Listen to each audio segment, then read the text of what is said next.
Hello ಸ್ನೇಹಿತರೆ, ಇವಾಗ ತಾನೇ ಮತ್ತೆ ಒಂದು ಹೊಸ ಪ್ರೊಫೈಲ್ ಬಂದಿದೆ. ಹೆಸರು ಸೀಮಾ ಪಾಟೀಲ್ ಅಂತ.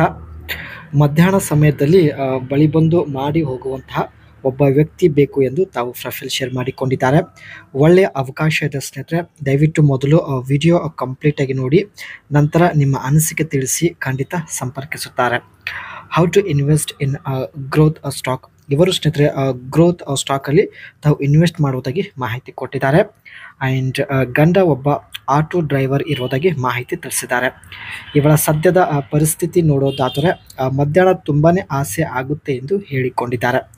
ಇವಳಿಗೆ ಇರುವಂತಹ ಸಮಸ್ಯೆ, ಆಸೆ ಆದಾಗ ಗಂಡ ಜೊತೆಗೆ ಇರಲ್ಲ ಎಂದು ಹೇಳಿಕೊಂಡಿದ್ದಾಳೆ. ಸೀಮಾ ಪಾಟೀಲ್ ಅವರಿಗೆ 38 ವಯ ನಡೀತಾ ಇದೆ. ಆ್ಯಂಡ್ ಇನ್ನು ಪ್ರೊಫೈಲ್ ತುಂಬ ಇಂಟ್ರೆಸ್ಟಿಂಗ್ ಆಗಿರುತ್ತೆ. ಸೊ ದಯವಿಟ್ಟು ಕಂಪ್ಲೀಟಾಗಿ ನೋಡಿ. ಮಧ್ಯಾಹ್ನ ಸಮಯದಲ್ಲಿ ಬಯಕೆ ಆಗಲು ಕಾರಣ ಕೂಡ ನಮ್ಮ ಜೊತೆಗೆ ಶೇರ್ ಮಾಡಿಕೊಂಡಿದ್ದಾರೆ. ಮೊದಲನೇದಾಗಿ ದೇಹ ಬಿಸಿ ಆಗುತ್ತದೆ ಎಂದು ಹೇಳಿಕೊಂಡಿದ್ದಾರೆ.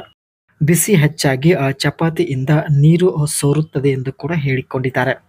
ಈ ಸಮಯದಲ್ಲಿ ಅಂದರೆ ಮಧ್ಯಾಹ್ನ ಸಮಯದಲ್ಲಿ ದಪ್ಪ ವಸ್ತು ಇಟ್ಟುಕೊಳ್ಳುವಂಥ ಒಂದು ಬಯಕೆ ಕೂಡ ಆಗುತ್ತದೆ ಎಂದು ಹೇಳಿದ್ದಾರೆ. ಯಾರೂ ಸಿಗದೆ ಇದ್ದರೆ ತುಂಬನೇ ಸಮಸ್ಯೆ ಆಗುತ್ತೆ ಎಂದು ಮಾಹಿತಿ ಕೊಟ್ಟಿದ್ದಾರೆ. ಗಂಡ ಬೆಳಗ್ಗೆ 7 ಗಂಟೆಗೆ ಹೋದರೆ ರಾತ್ರಿ 11 ಗಂಟೆಗೆ ಮನೆಗೆ ಬರುತ್ತಾರೆ ಎಂದು ಹೇಳಿಕೊಂಡಿದ್ದಾರೆ.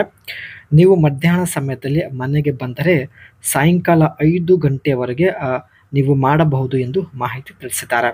ಸೊ ಧೈರ್ಯ ಇದ್ದವರು ಮಾತ್ರ ಅನಿಸಿಕೆ ತಿಳಿಸಿ ಎಂದು ರಿಕ್ವೆಸ್ಟ್ ಮಾಡಿ ಕೇಳಿಕೊಂಡಿದ್ದಾರೆ. ಸೊ ಅನಿಸಿಕೆ ತಿಳಿಸಿದ ಸ್ನೇಹಿತರೆ ಪ್ರತಿಯೊಬ್ಬ ವ್ಯಕ್ತಿಗೆ ಇವರು ಸಂಪರ್ಕಿಸುತ್ತಾರೆ. ಇಲ್ಲಿ ಇವರು ಗ್ರೋತ್ ಸ್ಟಾಕಲ್ಲಿ ಯಾವ ರೀತಿ ಹಣ ಇನ್ವೆಸ್ಟ್ ಮಾಡುತ್ತಾರೆ, ಸೊ ಬನ್ನಿ ಚರ್ಚೆ ಮಾಡೋಣ.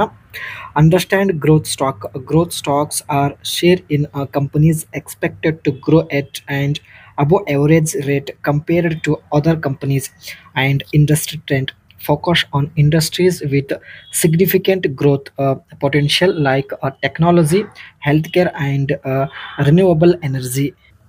ಇಂಡಸ್ಟ್ರಿಯಲ್ಲಿ ಟ್ರೆಂಡಿಂಗ್ ಇರ್ತಕ್ಕಂಥ ಟೆಕ್ನಾಲಜಿ ಮೇಲೆ ತಾವು ಹಣ ಇನ್ವೆಸ್ಟ್ ಮಾಡೋದಾಗಿ ಮಾಹಿತಿ ಕೊಟ್ಟಿದ್ದಾರೆ. Earnings per share. Consistent EPS growth indicates a company profitability and have a long-term, and growth stock can be volatile, prepared for fluctuations and focus on long-term growth potential.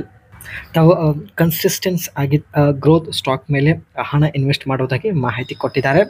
And regularly review ಅವರ portfolio and make adjustment as needed based on performance and changing market condition and risk management. Only invest money you can afford to lose and consider setting a stop loss order to protect against significant deadlines. ತಮ್ಮ ಹಣ invest ಮಾಡುವಂಥ ಒಂದು ಏನು performance ಇರುತ್ತೆ ಅದು ಮಧ್ಯದಲ್ಲಿ change ಮಾಡೋದಾಗಿ ಮಾಹಿತಿ ಕೊಟ್ಟಿದ್ದಾರೆ.